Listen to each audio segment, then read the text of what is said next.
kelas 10 sareng ieu rerencangan abdi Nurhamina. Abdi hadian kita. Mangga bade naon? Ieu bade wawancara ka Bapak kanggo tugas pengajaran bahasa Sunda. Oh, mangga. Hatunna bikan lapasna. Mun sawios bade wawancara naon?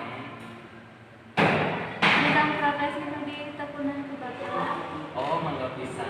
Bartalesan pahiji ari papadan profesina jang teu naon.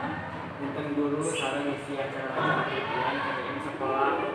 Naon motivasi ti Bapak pikeun ngasi kajian-kajian salaku motivator di sekolahan. Saharusna mah ieu teh paretan ti Allah Subhanahu wa taala. Tema kajian Bapak biasana condong ke arah mana? Saharusna mah campur agamana. Aya tapi contohna ke manajemen sareng administrasi. Salian ngajar di sekolah, Bapak ngasihin materi di kajian-kajian di sekolah mana wae? Hampir sadaya sekolah di Kota Bandung pernah.